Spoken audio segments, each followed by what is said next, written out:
जय जगन्नाथ दर्शक बंधु आजिर भिडियो रे जानिबा गोटिए आदर्श मनीष निकटरे केउ सबु गुणगुड़िक रहिबा दरकार जहाँकि ताकू सफलता पाइबारे साहाय्य करिथाए।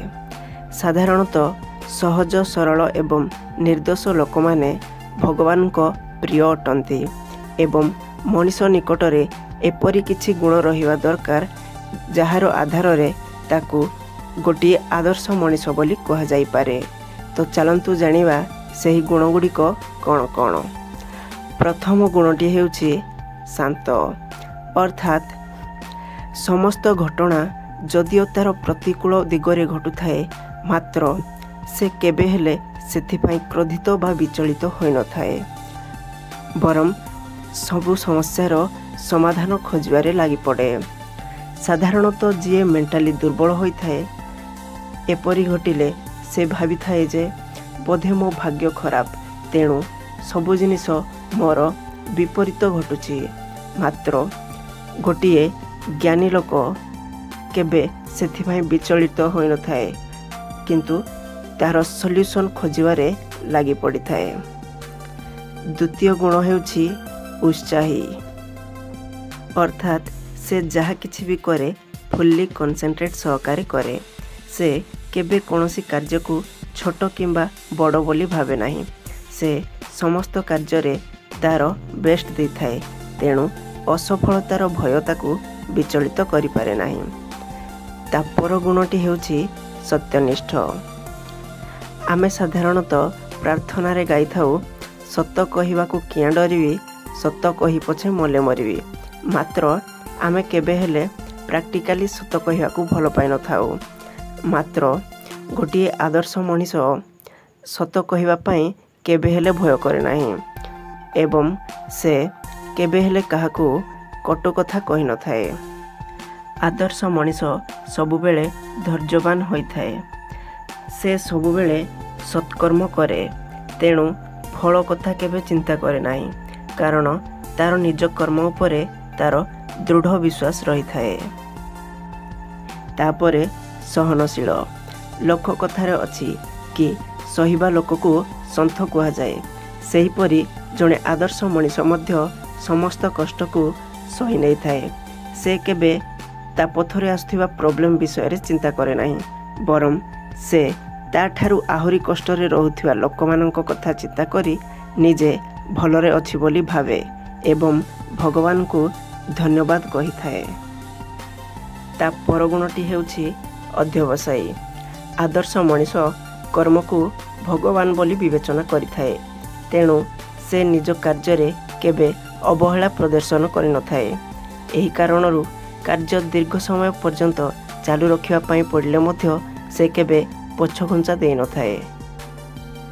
ता परगुणटी हेउछि समचितवान, अर्थात से सफलता और विफलता उभय परिस्थिति रे समता बजाय रखे।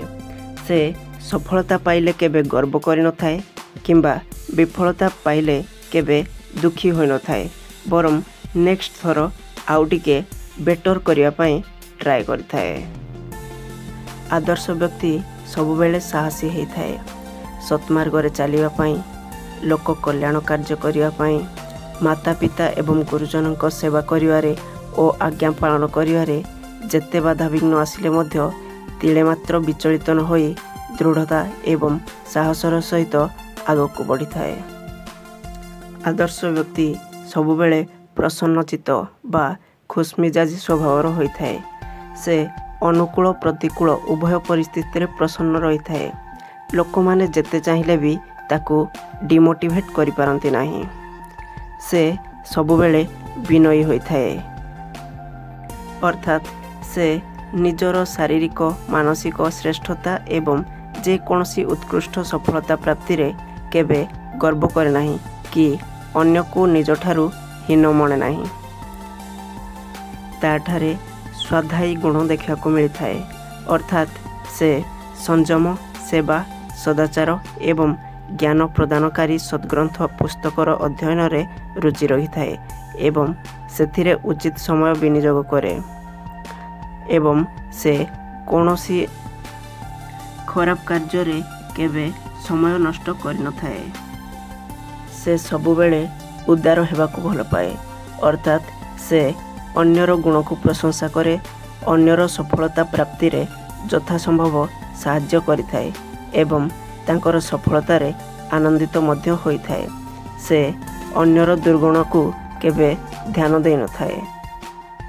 जणे आदर्श व्यक्ति सदा सर्वदा गुणग्राही होइथाए अर्थात मधुमाछी जेपरी विभिन्न फूलरू रस संग्रह करी अमृत तुल्य महु सृष्टि करिथाए सेहीपरि से महापुरुष सद्ग्रंथ एवं उत्तम मित्र ठारू सद्गुण आहरण करे एवं तांकर दश प्रति केबे ध्यान देई न थाए। जणे आदर्श व्यक्ति साधारणतः सचोट एवं आज्ञा पालनकारी होइथाए कारण से जाने सचोटता बा साधुता हेउछि सर्वोत्तम नीति।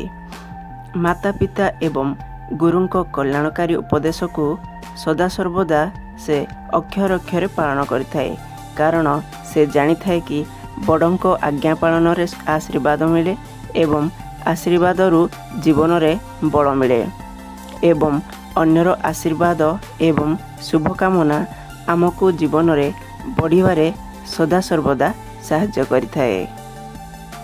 जणे आदर्श व्यक्ति वास्तव मित्र होइथाए अर्थात से तार स्वार्थ पाई केबे अन्य को ठकी न थाए बा विश्वासघातक करि न थाए बरं से विश्वस्त प्रेम प्रदायी होइथाए एवं अपना मित्र को सदा सर्वदा उचित मार्ग प्रदर्शन कराइथाए एवं मित्रर विपत्ति समय रे यथासंभव साहाय्य सहयोग करिथाए। तो दर्शक बंधु यह थिला आजिर वीडियो। एही गुण गुड़िक थिले जणे व्यक्ति को आमे आदर्श मनीष बोली कहि परिया। तो वीडियोटी केमती लागिला निश्चिंत कमेंट करिवे। आज पई विदाय नेउछि। जय जगन्नाथ।